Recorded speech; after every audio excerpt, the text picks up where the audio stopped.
Hi. Hi, everybody. Steve Sabludowsky, publisher of BayouBuzz.com. And today we have Commissioner Rallo from the Louisiana Board of Regents. Good afternoon, Commissioner. Thank you for joining us. Obviously, we're in a really the middle of a very, very rough, controversial special session. Why don't you tell us, from your standpoint, where are we right now in terms of we're 4 days in, but from a higher education standpoint, how are we doing?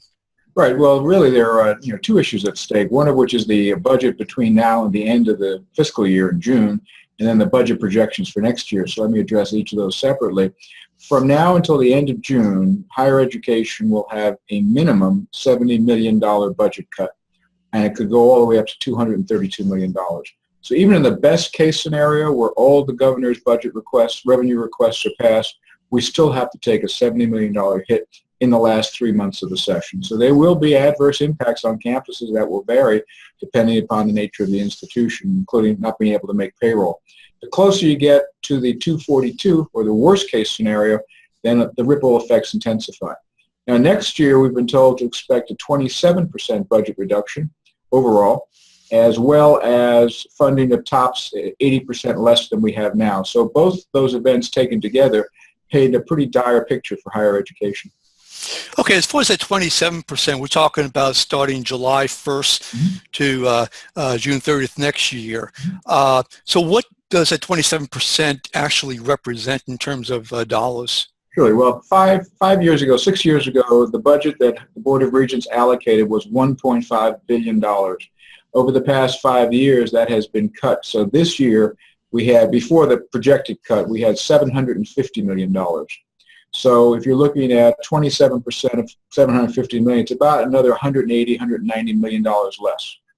So that's roughly 190 million, then 70 million. So we're talking about possibly 260 million.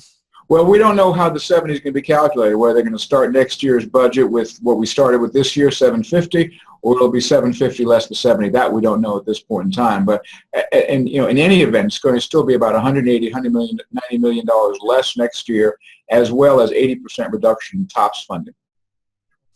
That's pretty serious. So obviously, last week, Governor Edwards gave his speech to the state, and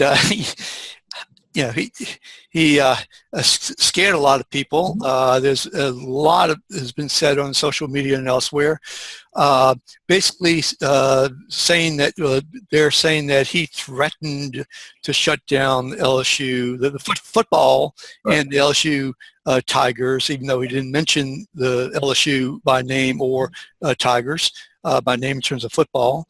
At what point in time, in terms of the actual dollars, would we actually have to be below or lose in order to be at the situation where something like that would happen? Well, I actually met with him just a few moments before, a little while before he presented his speech. So what he was referring to was the letter that I sent on behalf of all the system presidents. Let me sort of walk you through it. What we said was, again, $70 million is the least. That's the best case scenario, all the way up to 232. So that's number one. The second thing is that when the special session ends March 8th, unless the campus presidents have some idea about where that budget cut is, they're going to have to start shutting things down.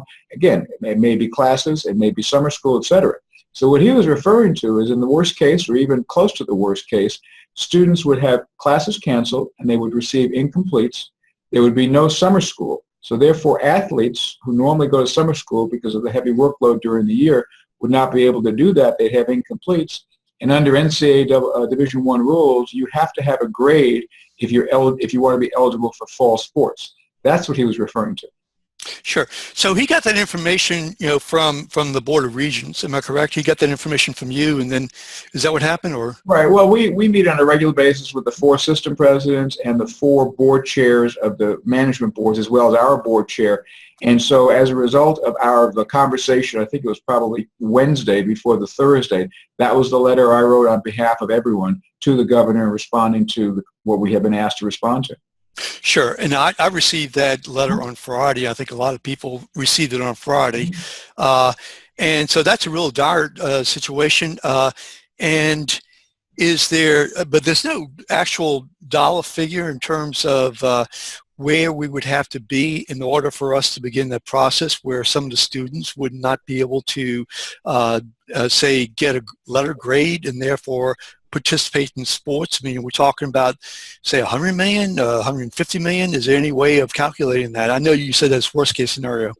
Well, I mean, again, the worst case scenario is 242, but the best case is 70. So somewhere between 70 and 242 is where we're going to land. The issue really is you have 3 months left before that bill is due.